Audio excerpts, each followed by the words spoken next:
Reporting from Arkham Asylum, this is Gotham Rogues. In this video we take a look at the Batman 66 episode, The Joker is Wild, Batman is Riled.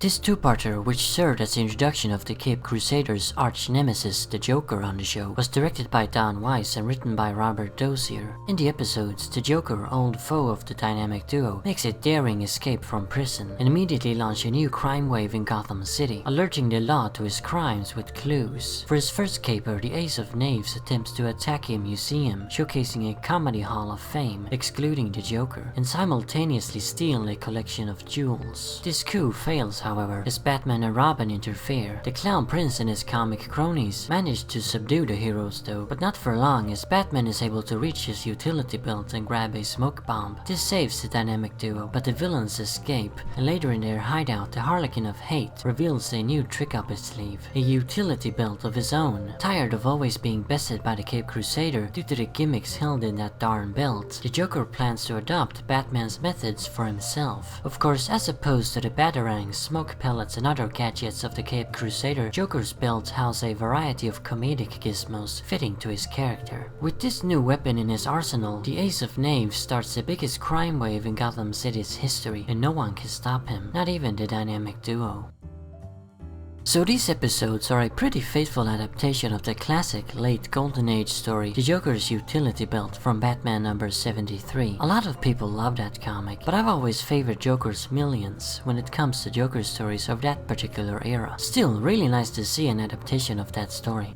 Anyway, one thing I find interesting about these episodes is how the Joker isn't necessarily portrayed as Batman's arch-nemesis. I mean, the way he's presented here doesn't really suggest that Joker is a bigger rogue than the Riddler and the Penguin who came before him. He does pull off the largest crime spree in Gotham's history, and I guess the stakes are higher in this two-parter than in the previous two ones. But still, I don't get the feeling Joker is supposed to be more important than the other villains. That's how it's like with this entire show and the spin-off movie, at least from what I remember. The Clown Prince of Crime is just another member of the Rogues Gallery. I actually like this because these days the writers glorify Joker way too much. They put the guy on a pedestal while spitting on the other rogues. Just look at all these Joker movies Warner Brothers have announced. Plus, he'll probably appear in the solo Batman films too. Yet, where is the Riddler movie? The Two-Face vs. Scarecrow movie? Not that I would actually like to see such films though. Keep the villains in the Batman movies, including Joker. Then of course we have the Arkham games, which was entirely focused on Batman and Joker's relationship.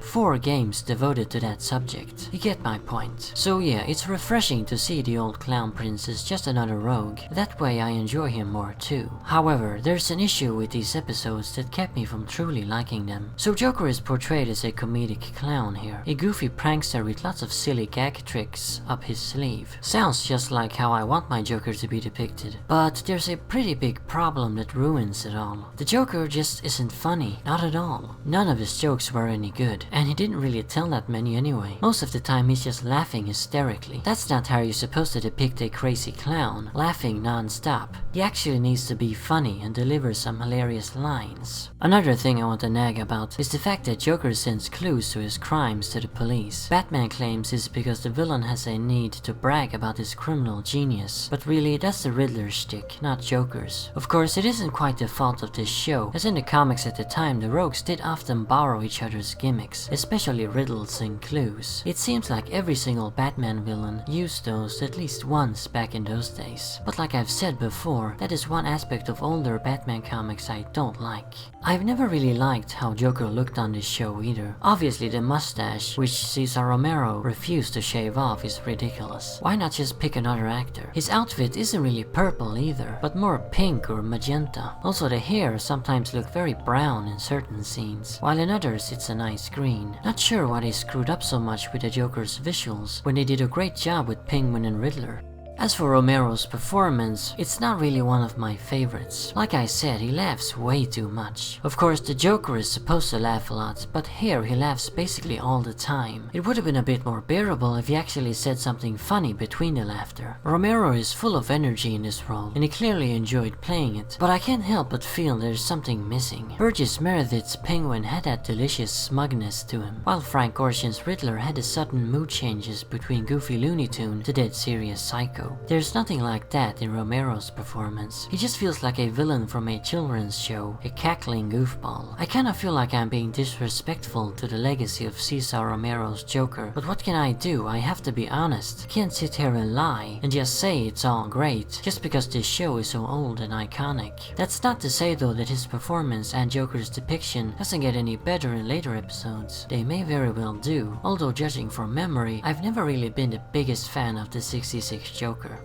So in conclusion, we've gone through 3 episodes now, and we were about to get to one I didn't really like. It is nice to see an adaptation of an old classic Joker comic, but overall this episode just doesn't really do it for me. The plot and characters are so silly you can't exactly get invested in what's going on, yet there's nothing really all that funny or outlandish enough to be amused either. It has some things going for it, but overall this is a pretty weak introduction of the Ace of Knaves in my opinion. Let me know in the comments what you think of it, and Romero's Joker in general, and as always, remember, Arkham Asylum awaits you in the next video.